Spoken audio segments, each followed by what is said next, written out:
Cuando el túnel está en la más absoluta oscuridad, es cuando puede volver otra vez la luz.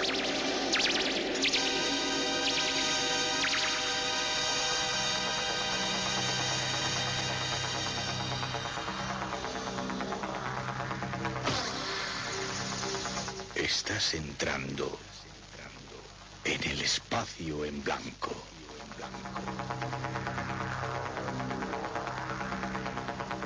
Una puerta a nuevas dimensiones de la existencia.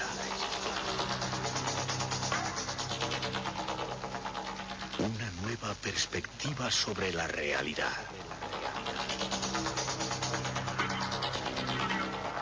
Espacio en blanco, blanco, blanco, blanco.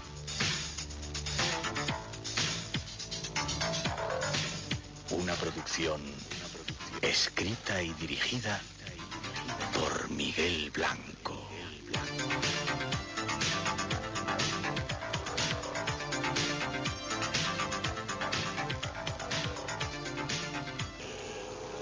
Espacio en blanco.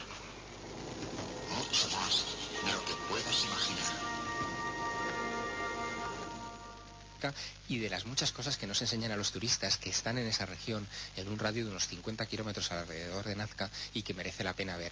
No son solamente las líneas, los pájaros o las figuras, los monos, las arañas que están dibujados y que solamente pueden ser vistos desde la altura de los dioses, desde muy alto, sino que hay muchas cosas más. Hay figuras geométricas, hay esferas de la que parten radios de manera matemáticamente calculada, hay hasta, bueno, figuras como un cóndor con un colibrí dentro, hay cosas sorprendentes y muchos astronautas, entre comillas lo de astronautas, pero muchas figuras extrañas. ¿Y lo vamos a poder ver? Yo creo que sí, claro. Sí. Bueno, esa es la segunda expedición, la de Egipto la tenemos totalmente completa.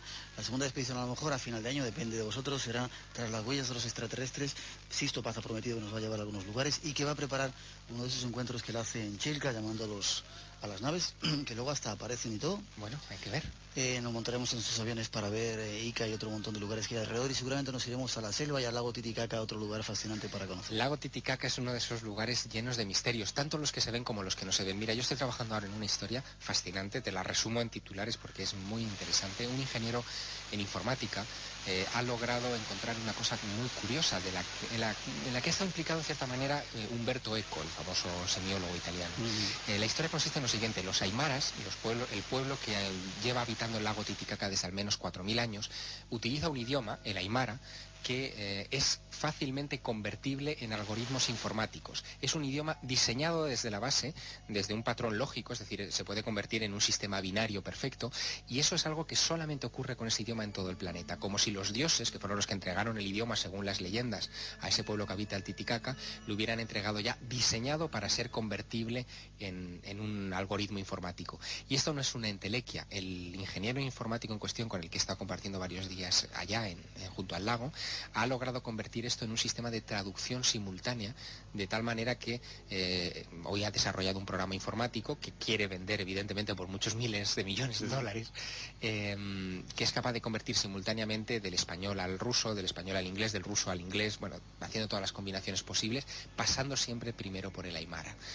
El tema casi pone los pelos de punta, porque las investigaciones que se están realizando en ese terreno indican lo que comentaba al principio, que el aymara es una lengua sintética.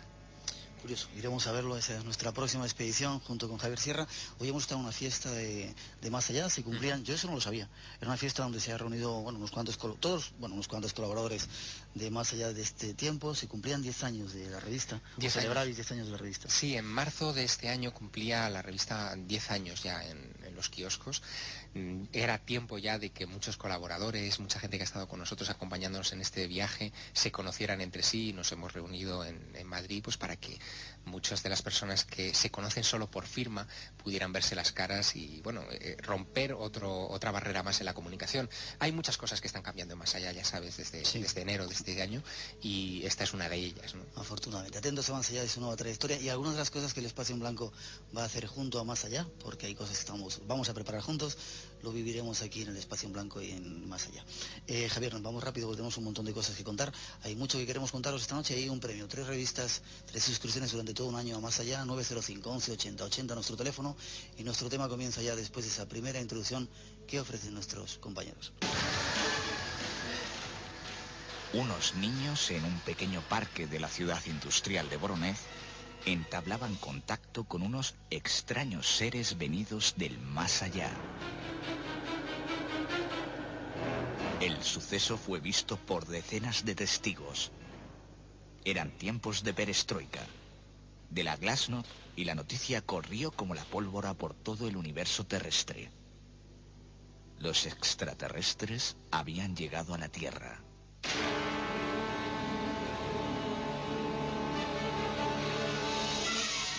Mientras, en Gran Bretaña salían a la luz extrañas formaciones, círculos y dibujos cada día más complejos en los trigales. ¿Señales de los llegados del cielo?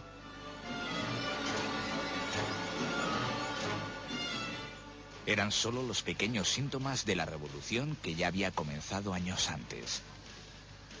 Los extraterrestres se acercaban. El contacto llamaba a nuestras puertas.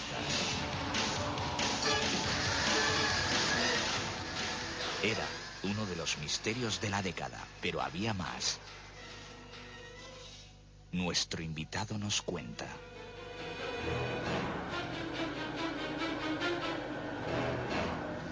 Bueno, había mucho más. La década prodigiosa lo habéis llamado vosotros, ¿no? Sí, al hacer el repaso de estos 10 años en Más Allá, nos hemos dado cuenta que ha sido una de las décadas más fructíferas en cuanto a cosas extrañas que han sucedido a nuestro alrededor. Y además se ha dado una circunstancia muy especial.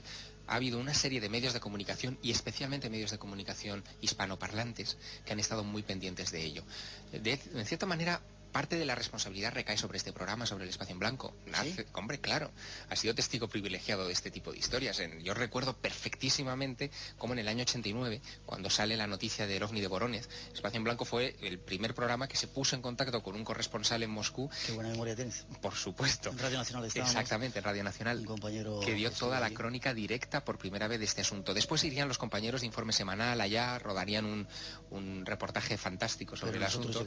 Pero Espacio en Blanco estuvo allí en primer lugar. Y además pasó una cosa muy curiosa, te la cuento porque es una anécdota que a mí se me quedó grabada a fuego. Esto sucede el 27 de septiembre de 1989, pero la agencia TASS no divulga la noticia hasta el 9 de octubre. El 9 de octubre era mi primer día de clase, del primer día en la Facultad de Ciencias de la Información. Yo había decidido dejar de investigar el fenómeno OVNI porque tenía que dedicarme a las cosas serias, a estudiar en la facultad y dejarme de los ovnis y todas estas cosas. Había mandado una carta circular a todo el mundo diciendo que los ovnis para el verano, que por favor solamente se pusieran conmigo en contacto para el verano. El primer día de clase yo voy a la facultad como un chico normal y corriente, regreso a mi colegio mayor en Madrid. Te machacaron. Y cuando entro por la puerta del colegio mayor, donde no me conocía nadie, se me acerca un chico con la cara desorbitada diciendo: oye, que acaba de aterrizar un platillo volante en Rusia. Bueno, a mí se me desencajó todavía más la cara y desde ese día no pude desengancharme de la investigación del tema. Fue como una pequeña señal personal. Sí, a veces pasan esas cosas. ¿Pero qué ocurrió en Voronezh? Porque mucha gente tiene una idea un poco equivocada, dicen que al final no fue verdad, que no apareció allí nada, que no aparecieron esos extraterrestres o esos seres extraños. ¿Qué pasó? En Voronezh aterrizó un objeto, sin lugar a dudas, una esfera grande, aproximadamente de unos 4 metros de diámetro. Toma tierra en un parque público de la ciudad, enfrente de unos niños que estaban jugando en ese momento. Los niños son los primeros testigos que observan el objeto, y como dos humanoides y una pequeña criatura, ellos la describen como una especie de robot, descienden de esa esfera, se aproximan a los niños y después retroceden y vuelven a subir dentro del objeto, que inmediatamente se eleva por encima de esta ciudad. Siempre se habló de los niños. De hecho, en las primeras noticias de la agencia TASS se hablaba de que también había varios testigos en una parada de autobús cercana al parque que fueron testigos de este asunto. Pero cuando Informe Semanal, que fue el primer equipo occidental que llegó hasta allá in situ para investigar este asunto, preguntó por los testigos adultos, los que se habían encargado de la investigación, que eran los miembros del ejército ruso, no quisieron nunca ponerse en contacto con los adultos, simplemente les dejaron acceder a los niños. Y los niños entregaron una información curiosísima, porque y seguro que esto lo recuerdas, y en España nos llamó mucho la atención, cuando uno de ellos dibujó el objeto, dibujó una especie de símbolo que para muchos de nosotros era familiar, una H con los brazos torcidos, o sea, los brazos exteriores torcidos hacia afuera, con una cruz en el centro, ¿no? Esto corresponde con el símbolo de una supuesta civilización infiltrada en la Tierra llamada Humo, que han estado mandando cartas desde los años 60, ¿no? Y que muchos pensábamos que era un fraude. Seguimos teniendo nuestras sospechas a este respecto. Pero aquel niño había dibujado ese símbolo que aparecía también en unas fotografías del año 67 sobre España. Despertó aquello una polémica tremenda y, bueno, el asunto sigue sin estar zanjado porque buena parte del expediente Vorónezh fue investigado por militares y cuando se ha reclamado, aún después de la caída de la perestroika, bueno, con la llegada de la perestroika y la caída del régimen comunista, ese archivo en concreto no ha podido salir a la luz, ni siquiera, y es curioso, en la venta indiscriminada de archivos del KGB que se ha producido en estos últimos años, y entre ellos se ha vendido mucho informe OVNI, este archivo no ha aparecido. Es cierto que desapareció un niño, como contaban, que en un momento determinado aquella especie de robot hizo que desapareciera un niño que luego volvió a aparecer en otro lugar. Yo honradamente lo dudo. De hecho, cuando he tenido ocasión de hablar con algunos colegas rusos a este respecto, en concreto con algunos de ellos con los que he coincidido en los congresos internacionales de ufología en San Marino, que se celebran anualmente en esa república al norte de Italia, todos ellos contaban que la historia de los niños, del niño que desaparece derretido por un haz láser de uno de estos extraterrestres, o la historia de la piedra que supuestamente dejaron allí los extraterrestres, son añadidos posteriores de la propia agencia de noticias soviética TASS para desacreditar la historia inicial. Ellos divulgan la noticia del OVNI de Vorónezh como una más de las noticias de cosas raras que están sucediendo en ese momento en Rusia. Se hablaba del Yeti en los Urales, se hablaba de seres sin cabeza en otros lugares de la región, en Perm en concreto, y se hablaba, por supuesto, de muchas observaciones de OVNI, sobre todo del territorio soviético, pero nunca pensaron que el aterrizaje de un OVNI en un parque público pudiera tener la repercusión internacional que tuvo aquella información. Si lo recuerdas, lo dio Televisión Española en los informativos de las 3 de la tarde, lo dieron todas las cadenas de televisión. Exacto, en aquel momento todavía las privadas no estaban en funcionamiento. Lo dieron todas las grandes emisoras y medios de comunicación de este país, lo dieron los periódicos, destacándolo. Fue portada de varias revistas. Yo recuerdo una portada de Tiempo dedicada a este asunto. La revista Conocer, entonces de divulgación científica, también dedicó una portada a este asunto. Todo el mundo se ocupó de ello. Y inmediatamente se empezó a ridiculizar el asunto por el miedo que dio que de repente un país tan vasto, tan enorme como la Unión Soviética reconociera que los ovnis estaban aterrizando en su territorio. Lo cierto es que algo pasó allí, ¿no? Bajó algo, sí, una esfera. Sin lugar a dudas, incluso quedaron restos radiactivos que fueron medidos durante muchos meses con posterioridad. Quizá fue una de las pruebas de que están aquí, de que han llegado y se están mostrando. Una de las muchísimas, Miguel. De hecho, el asunto de los ovnis, de los aterrizajes de ovnis, de los encuentros con humanoides, es algo que viene acompañándonos desde hace muchísimo tiempo. Otra de las grandes noticias de esta década, indudablemente ha estado relacionada con el asunto Roswell, otro de esos grandes casos de la ufología no adelantes todavía, que comentaremos después. Una nueva experiencia de comunicación.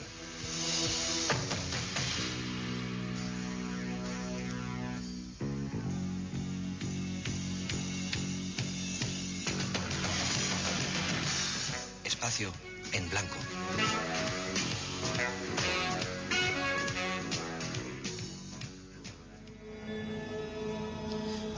Muchos eso era una prueba de que estaban por aquí. Para mucha gente, otro tema extraño, que yo no sé si coincide un poco en las fechas. Coincidió, sí. Son los famosos círculos que aparecían en Inglaterra, que luego se han, desperdigado por casi todo el planeta y que a pesar de lo que la gente cree, siguen apareciendo constantemente en este tiempo, ¿verdad, Javier? Sí, después de que hubiera una furibunda campaña en contra de los círculos de Gran Bretaña, especialmente hacia el año 93, diciendo que todo era... Atentos a esta información, porque mucha gente cree, discúlpame, que fueron dos viejitos, exacto, dos ancianos que estaban ya retirados y que no tenían otra cosa que hacer, los que se dedicaban a hacer esos círculos. Mentira. Mentira. De hecho, uno de ellos murió en el año 96 y los círculos siguieron apareciendo cada vez de manera más compleja y más rara, incluso en campos que eran vigilados constantemente. A partir del año 93 se crea una psicosis en Gran Bretaña por este asunto de los círculos. Se comienzan a vender camisetas a los pubs londinenses tanto de la ciudad de Londres como de los alrededores de Wiltshire, que es la comarca, el condado donde se producen estos círculos. Comienzan a organizar actos, fiestas, festivales relacionados con los círculos, etcétera, y se convierte en un auténtico fenómeno social, hasta el punto de que hay gente, incluyendo militares, que se dedican a apostar cámaras de infrarrojos en los campos donde se supone que van a aparecer los círculos, y las cámaras de infrarrojos están grabando durante toda la noche, y en un determinado momento, en algunas de esas filmaciones, se ve una especie de pequeña esfera del tamaño de una pelota de golf que da un paseo por en medio del campo, y inmediatamente después el trigo cae como si pesara y aparece un círculo. Estas filmaciones han sido analizadas por activa y por pasiva en estos últimos años. Yo he tenido ocasión de ver algunas de ellas y son verdaderamente sorprendentes. Desde luego, complican todavía más la naturaleza real de este fenómeno, porque algunos pensaban que se trataba de algún fenómeno atmosférico poco conocido. Incluso se hablaba de huellas dejadas por ovnis o algo por el estilo. Pero nos estamos enfrentando a un fenómeno de otra naturaleza absolutamente distinta. De hecho, las últimas investigaciones apuntan a una cosa muy curiosa. Han llegado a dos conclusiones. Una, los círculos aparecen siempre en regiones cercanas a lugares sagrados como Stonehenge o otros círculos megalíticos, aparecen siempre en los mismos campos vinculados en un área de unos 16 kilómetros con más intensidad alrededor de Stonehenge, del famoso círculo megalítico. Y dos, aparecen siempre debajo de corrientes subterráneas de agua fuertes o incluso de depósitos o cisternas de agua artificiales que los campesinos allá construyen, después plantan encima, pues encima de esas cisternas es donde los círculos parece que tienen predilección por aparecer. Las razones las ignoramos, pero los hechos empezamos a conocerlos. Pero lo curioso es que no solamente aparecen en Inglaterra, sino en China, en Canadá, en Estados Unidos, en Rumanía. Estos días atrás aparecía uno, y también en España. Sí, el tema se ha extendido. Probablemente se comienza a hablar en esos países gracias al fenómeno mediático en medios de comunicación que se produjo en Gran Bretaña. Porque el asunto de los círculos no arranca desde luego en el año 93 ni en el año 89. Llevaba mucho tiempo ocurriendo. En los años 80 eran formaciones simples, círculos sencillos, que aparecían tanto en Gran Bretaña como en otros lugares y que los ufólogos llamábamos los nidos de ovnis.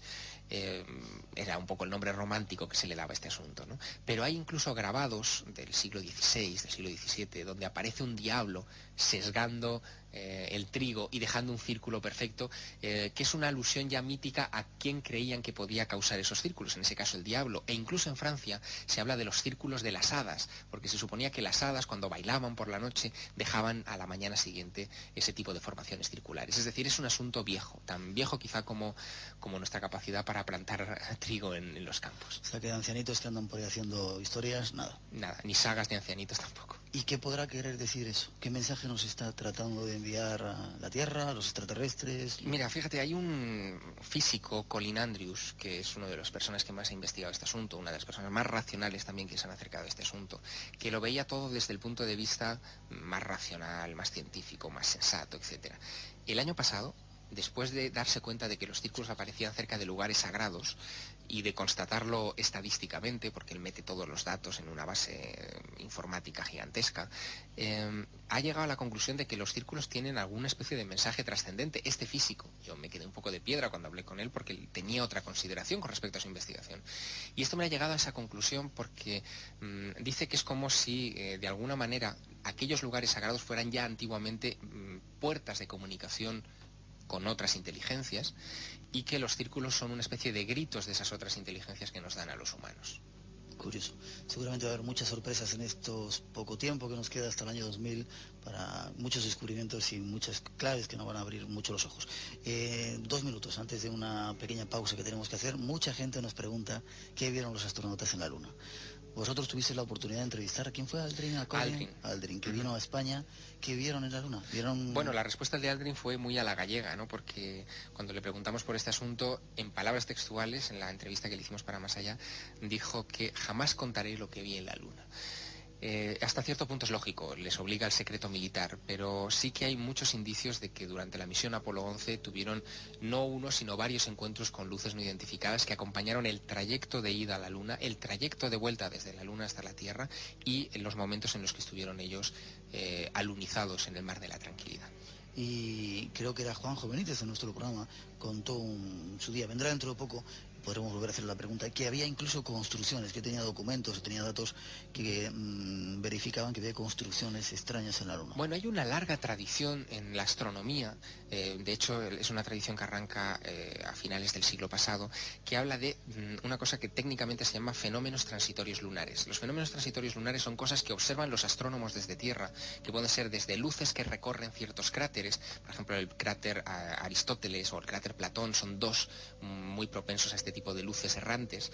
Y luego también otro de los fenómenos transitorios lunares son astrónomos que han visto cúpulas que aparecen de la noche a la mañana y desaparecen en determinados cráteres, obeliscos, puentes, incluso lo que piensan que son torres tipo las Torres Gemelas de Nueva York o algo por el estilo, que tienen una vida muy breve, pero que son nítidamente vistas y nítidamente fotografiadas en algunos casos. Determinadas áreas geológicas de la Luna son muy proclives a ese tipo de anomalías geológicas y nadie, ni siquiera la NASA evidentemente, que tiene su propio catálogo de fenómenos transitorios lunares disponible en Internet, y hay miles de entradas, sabe dar una explicación coherente a este asunto. Curioso. 3 misterios hasta ahora hemos analizado de esta década mágica, de esta década prodigiosa. Hacemos una mínima pausa para que des la vuelta a la cinta. Sí, lo estoy grabando y enseguida volvemos. 905 11 80 80 nuestro teléfono por si queréis participar en ese concurso. No os vayáis que tenemos mucho que contaros todavía.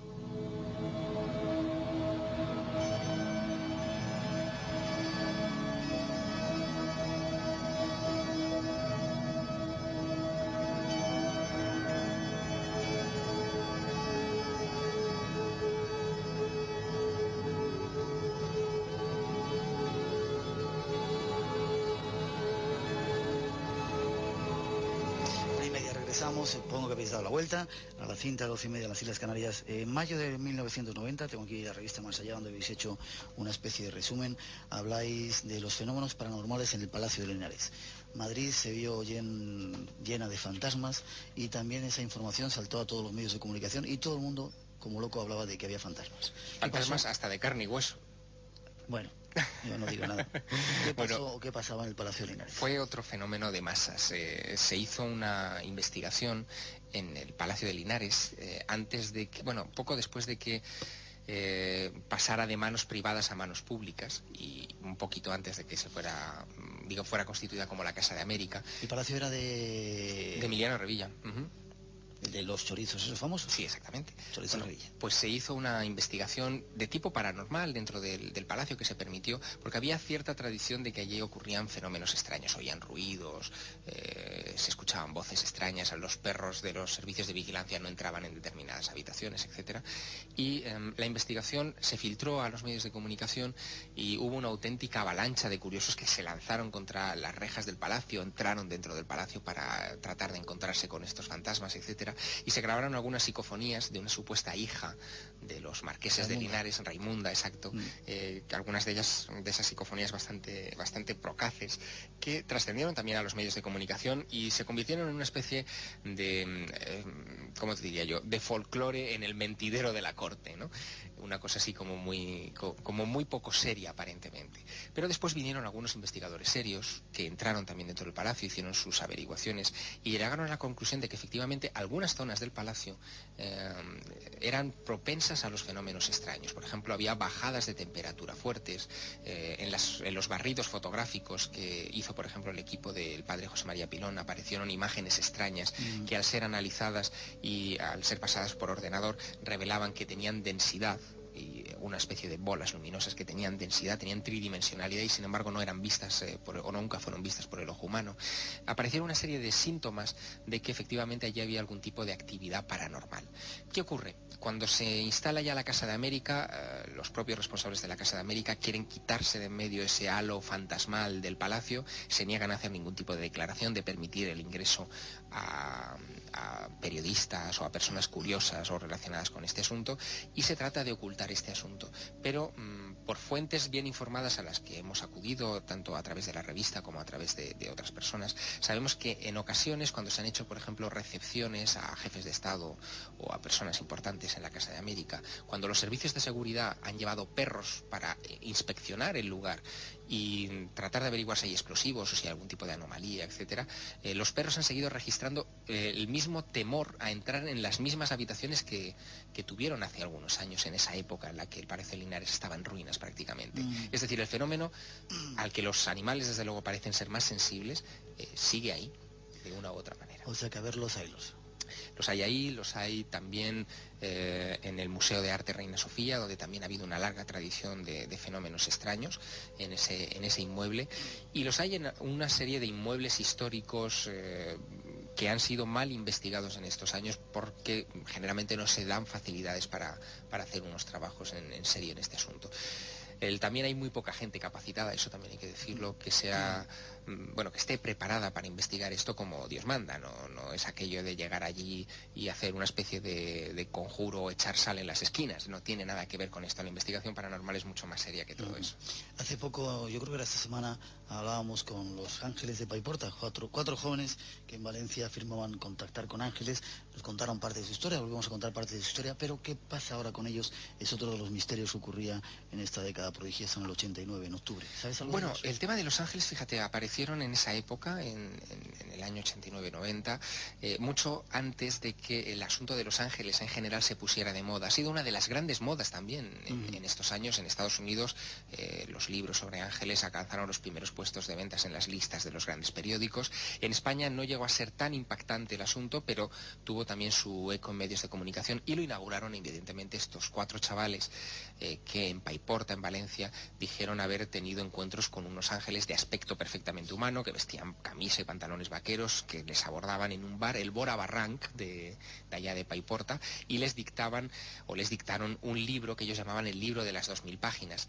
El gran desacierto de aquellos chavales en aquella época fue dar una serie de profecías a corto plazo para el año 93, 92, etcétera, como por ejemplo la muerte del Papa o que ocurrirían grandes descalabros en la bolsa de Tokio, etcétera, que en ese momento en absoluto se cumplieron.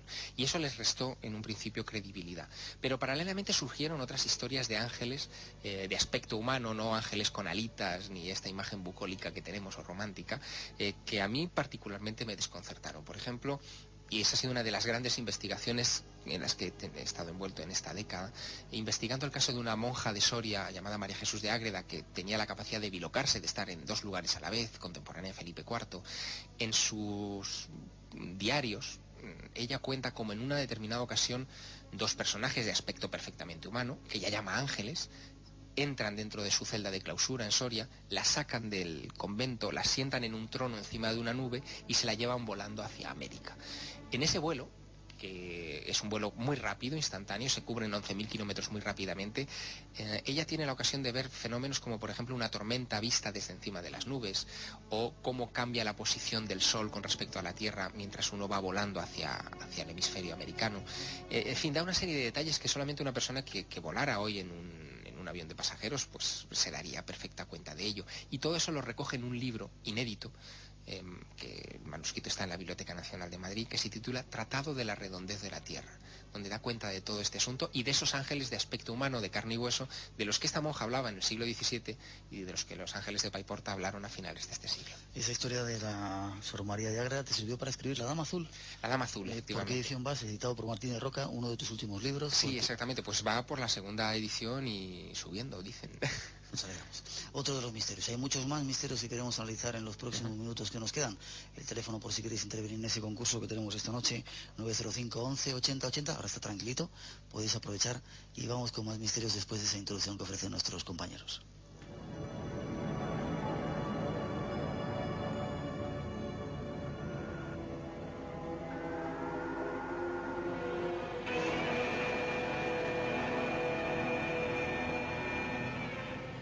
Los años iban pasando y la década mágica se iba llenando de sucesos únicos, acercándonos cada día con más velocidad a un fin del milenio cada vez más frenético y apasionante.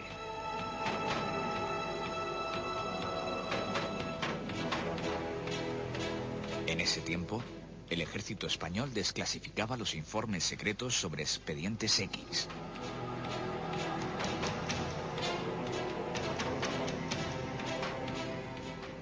Surgía a la luz la filmación del ovni estrellado más famoso de la historia, el incidente de Roswell.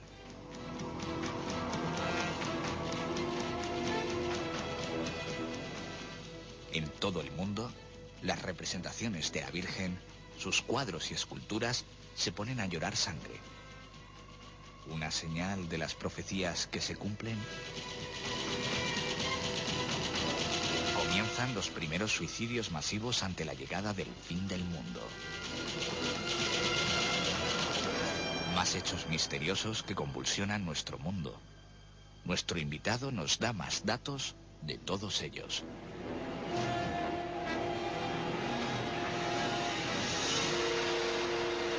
Podríamos dedicar 5 o 6 programas o mucho más seguramente a todos los misterios, todos los fenómenos que han pasado en esta década, ¿verdad, Javier? Muchos más. Seguramente. Rápidamente, el Ejército Español desclasifica información secreta, expedientes X, algo que muchos hemos perseguido. ¿Cuáles son los más importantes que prueben, que algo está pasando? Bueno, lo que prueban los documentos desclasificados a partir de octubre de 1992 por el Ejército del Aire Español es que nuestras Fuerzas Armadas han estado investigando el fenómeno OVNI desde los años 60, que lo han investigado en unos pocos casos, muy pocos, en profundidad, y que no nos han contado todo lo que tienen. Eso se demuestra en casos como, por ejemplo, el del famoso incidente en Manises, que ocurrió en noviembre de 1979, obligando a aterrizar un avión de pasajeros con 109 personas a bordo. Es un caso tremendo, en Valencia, del que vamos a cumplir el próximo noviembre el 20 aniversario. Habrá que hacer algo especial para ese momento. Lo teníamos pensado. Bien, porque lo merece. Ese caso fue muy bien investigado. De hecho, el objeto no solamente se limitó a perseguir ese avión de pasajeros, sino que se quedó estático sobre Valencia durante más de una hora. Un avión de combate de la base aérea de Los Llanos persiguió a ese objeto durante 90 minutos sobre espacio aéreo nacional, y el informe del piloto, que hoy ya está retirado, ese piloto llegó a ser teniente coronel y está fuera de servicio. El informe de ese piloto no ha sido jamás desclasificado, y en ese informe se contaban cosas tales como que ese objeto no identificado, que volaba 3 veces la velocidad del sonido delante del Mirage F1 de las Fuerzas Aéreas Españolas, no emitía ni gota de calor. Y no, por lo tanto, los misiles de seguimiento del calor que llevaba nuestro avión de combate no pudieron jamás ser lanzados contra el objeto, pese a que el piloto lo intentó. Eso quiere decir que esa tecnología inteligente, que es capaz de desarrollar un motor que no emite calor, es una tecnología no humana. Nosotros no hemos sido, y menos en el año 79, capaces de desarrollar una máquina de esas características y que se comportara inteligentemente. Otro caso interesante ocurrió en 1976 en Galdar, cuando una esfera semitransparente con 2 humanoides a bordo de tamaño considerable enfundados en unos monos rojos interrumpen una carretera en la que un taxista acude, con un médico a bordo, acude a socorrer a una emergencia médica. Esa esfera detiene desde luego el rumbo del taxista, que ven todos los ocupantes del taxi esa esfera se eleva, es vista por una fragata del ejército, se inicia su siguiente investigación, se amenaza a los testigos para que no hablen, y toda la información relativa a ese caso apareció hace poco también en los archivos del Ejército del Aire. Es decir, en este país no solamente se han visto ovnis, sino que el ejército investigaba aterrizajes, ha ocultado pruebas sobre ellos y ha amenazado a testigos en el pasado. Hay casos curiosos de persecuciones de ovnis con aviones. No hace mucho había uno del piloto que iba persiguiendo un ovni y recibía por el canal de emergencia, algo que solamente conocen, es un canal muy secreto, una voz de un niño que aparentemente procedía de esa nave extraña que iba adelante. Voces de niños, supuestos seres. Exacto, eso ocurre pocos días después del caso Manises, el 17 de noviembre de 1979. El piloto estaba persiguiendo un objeto triangular en la vertical de Motril, en Granada, y por los auriculares, como tú bien decías, escuchó unas voces que le decían: hola, ¿cómo estás? Hola, ¿cómo estás? Hola, hola.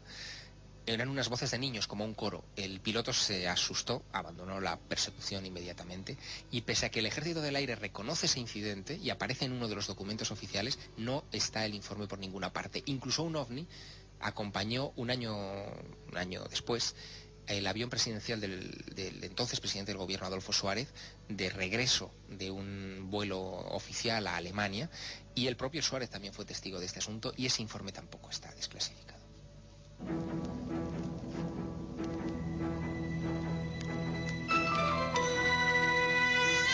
Espacio en blanco. Una puerta abierta hacia lo desconocido.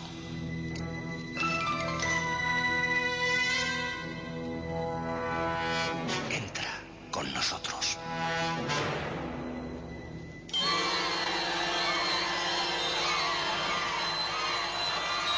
Esta noche por esa puerta se están colando un montón de misterios que han ocurrido en estos últimos 10 años. Roswell.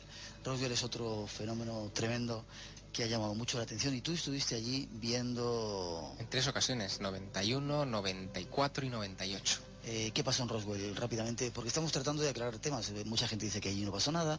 En Antena 3 y en otros canales de televisión salió la filmación de una supuesta autopsia a unos extraterrestres y dijeron que aquello eran muñecos y que era mentira, con lo cual no había pasado nada en Roswell. ¿Qué pasó en Roswell? En julio de 1947, un objeto no identificado se estrella a las afueras de Roswell, cerca de un pueblecito llamado Corona. El entonces servicio de inteligencia de la base de Roswell, que era el único que tenía en aquel momento a su cargo el control de armas atómicas, envía a un equipo para recoger los restos de ese objeto y se emite un comunicado de prensa diciendo que por fin la Fuerza Aérea ha recogido los restos de un platillo volante. En julio de 1947 el asunto OVNI todavía no era secreto.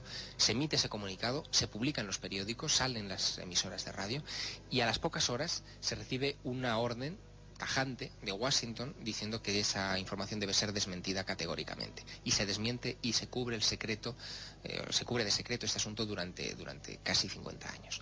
¿Qué es lo que ocurre? A partir de ese momento se forman las primeras comisiones de investigación oficial del fenómeno OVNI en el seno de la Fuerza Aérea, se obliga a callar a testigos, se abren archivos de investigación oficiales de cara al público y de cara a la trastienda, es decir, de cara a los propios militares que jamás trascendieron a la opinión pública. Se arma el revuelo colosal respecto al asunto de los objetos no identificados. Y Roswell es el punto probablemente de partida de todo ese asunto.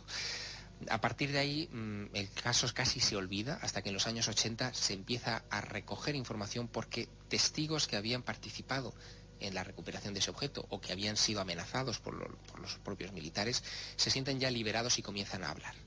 Comienzan a narrar cómo fueron presionados para no contar determinadas informaciones, cómo se les quitó pruebas que ellos habían recogido del objeto no identificado estrellado en Nuevo México y comienzan a aparecer los testigos que hablan de cadáveres asociados a ese accidente. Y en el año 95, coincidiendo casi con los 50 años del caso Roswell y con la casi forzosa desclasificación de esta información, en Estados Unidos la información secreta vence, digamos, caduca a los 50 años, aparece una filmación extrañísima donde se supone que se está practicando la autopsia a uno de esos tripulantes del objeto de Roswell. Surgen todo tipo de polémicas. El personaje que aparece en la filmación, que es diseccionado en la filmación, no se corresponde con lo que dicen los testigos. Los testigos hablan de un ser de 1,20 aproximadamente de estatura, gran cabeza, 4 dedos muy alargados, complexión débil, y allí aparece una persona o un ser gordo de más de 1,20 m de altura, de la cabeza no tan grande, o sea, no tan desproporcionada como lo que decían los testigos, de 6 dedos. Y por lo tanto comienzan a aparecer ahí muchas contradicciones. Y la opinión pública termina asociando la película de la filmación con el caso Roswell cuando probablemente no tienen nada que ver entre sí. Y cuando se desprecia o se demuestra, que no se ha demostrado todavía, es curioso, que la película sea un fraude, a la gente asocia el fraude o el presunto fraude de la película de las autopsias con el fraude del caso Roswell, cuando el caso Roswell desde luego ocurrió, hasta el punto, y aquí me enrollo porque es un caso así como muy colosal, hasta el punto de que la Fuerza Aérea ha emitido ya 3 informes sobre el caso Roswell, cosa que no ha hecho jamás con un caso antiguo, ni de ovnis ni de no ovnis, o sea, jamás han hecho una revisión tan exhaustiva. Uno de 30 páginas, otro de 200 y pico páginas, y otro de más de 800 páginas que parece una agenda de teléfonos, una guía telefónica, donde se cuentan muchos pormenores de este asunto y no se aclara nada. O sea que algo pasó en Roswell y quizá la táctica que utilizan también los gobiernos es dar diferentes informaciones, decir que una es mentira para que la gente se olvide de la primera información que surgió. Esto además lo hemos estudiado muy bien en el Espacio en Blanco. Yo recuerdo aquellos programas del año 89 donde Enrique de Vicente, Salvador Freixedo y otros contertulios analizábamos la estrategia de la desinformación, de la intoxicación por parte de los servicios de inteligencia de las Fuerzas Armadas de los Estados Unidos y de otros países. Y ya entonces, en el año 89, dimos muchas de las claves que hoy en día se han cumplido casi matemáticamente. Siguiendo un poco adelante en esos misterios, los dioses vuelven, los dioses están aquí. Muchas de las profecías en Guatemala, en otros lugares, dicen que en este tiempo más o menos los dioses volverían. está ocurriendo. En Egipto se están dando descubrimientos portentosos y asombrosos cada 2 días, como si nos estuvieran preparando para algo tremendo que está a punto de ocurrir. ¿Vuelven? Vuelven, o quizá nunca se han ido.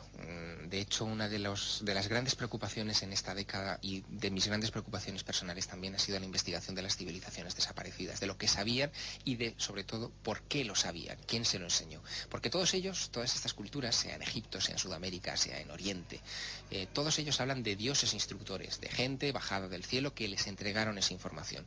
El caso es increíblemente paradójico, ¿no? En Egipto, por ejemplo, se habla de que Imhotep, el arquitecto de Zoser, el faraón de la tercera dinastía que construyó la pirámide escalonada, Imhotep recibió del cielo instrucciones en un libro en las que se le decía cómo tenía exactamente que construir las pirámides. Las pirámides tienen una serie de reglas matemáticas que son absolutamente prodigiosas y que ese Imhotep supuestamente recibió en un libro de instrucciones del cielo. Otros grandes constructores de templos, es un tema en el que yo estoy trabajando en este momento con bastante intensidad, como por ejemplo Ezequiel recibe de Yahvé instrucciones sobre cómo debe construir, y esto se cuenta en la Biblia, cómo se debe construir el templo de Yahvé, el templo de Salomón, el que después sería el templo de Salomón. Hiram, el arquitecto del templo de Salomón, también recibe ese tipo de instrucciones de los dioses. Es como si estos dioses de la antigüedad tuvieran una serie de conocimientos arquitectónicos, matemáticos, de proporción, y los entregaran a los humanos, que los recogen de esa manera en las leyendas y los plasman en estos edificios sorprendentes.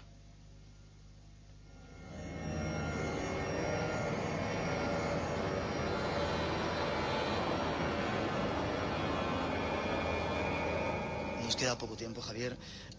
Otro de los temas que vosotros resaltáis en este informe son imágenes de la Virgen que llora, lágrimas de sangre en Italia, pero es un fenómeno que se repite por otros lugares, y no solamente imágenes de vírgenes, sino de otras culturas, de otros ritos, están llorando, quizá por algo que está a punto de ocurrir, por algo que ocurre. Bueno, en 1995 sale en todas partes la noticia de que en Civitavecchia, un pueblecito cercano a Roma, cercano al aeropuerto de Roma más concretamente, una virgen venida de Bosnia comienza a llorar. Esa es la primera información que se publica. En los próximos meses del año 95 son decenas las figurillas de la Virgen de diversa procedencia en toda Italia que comienzan a llorar sangre. Incluso en España alguna también comenzaría a llorar un tiempo después. Esto plantea muchos problemas, porque si se examina desde el punto de vista apocalíptico, esto se entiende como una señal de que algo no va bien y que la Virgen manda esa señal a través de lágrimas de sangre de que los humanos debemos corregir algún tipo de comportamiento. Si se analiza desde un punto de vista paranormal, estamos hablando de que ahí hay una sangre, quizá un aporte, es decir, algo que el sensitivo o un sensitivo que esté cerca de esa imagen es capaz de proyectar sobre la estatua y parece que llora, cuando en realidad no llora, sino que es una imagen, o sea, una sangre que se materializa allí. Y ahí es donde surgen las contradicciones. La Universidad de la Sapienza de Roma analizó la sangre de la Virgen de Civitavecchia y encontró que la sangre de la que no pudo determinar el RH era sin duda sangre de varón, cosa extrañísima, pero apareció en esos análisis de sangre de la Sapienza. Y cuando la ciencia interviene en este tipo de asuntos es cuando comienzan a surgir así los datos más sorprendentes, ¿no? Tremendo. Otro de los temas que no tenemos mucho tiempo para hablar de él, que tiene que ver un poco con la Iglesia, es el mensaje oculto de la Biblia. Estuvo en nuestro programa varias veces Bruno Cardeñosa, trabaja con vosotros también y compañero nuestro. Algo sorprendente el mensaje oculto que hay ahí, teóricamente con un montón de profecías que se están cumpliendo y que dan avisos claros, escritos hace miles de años. Casi tiene que ver, o casi está emparentado con esto que hablábamos de la Aymara y el código informático encriptado en esa lengua del altiplano boliviano, ¿no? Porque esto se refiere también a algo que está encriptado, pero en los 5 primeros libros de la Biblia, en el Pentateuco y en la versión hebrea del Pentateuco. Los hebreos, los judíos, tienen especial obsesión porque la Torá, y esto se ha copiado así durante generaciones, todos los rollos de la Torá se copian milimétricamente. Es decir, si hay una errata, ese rollo de la Torá ya no sirve. Y esto parece que obedece a una obsesión porque esa Torá encripta algo. Y evidentemente si hay una errata se va al traste el mensaje.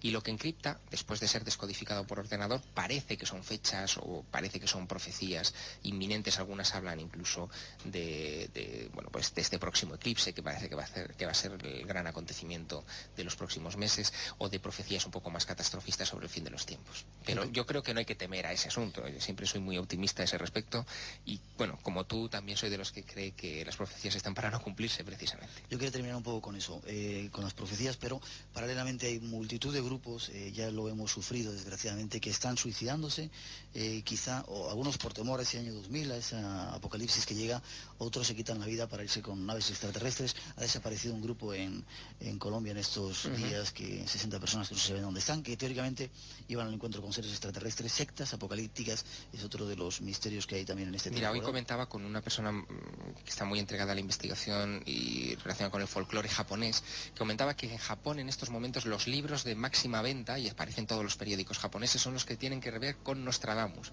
Y esto ha causado tal sensación que la policía japonesa y las autoridades japonesas están muy preocupadas por este fenómeno, porque claro, estamos muy cerca de esa fecha del 11 de agosto, que parece ser la de la llegada del rey del terror que profetizaba Nostradamus en una de sus cuartetas para el año 99, ¿no?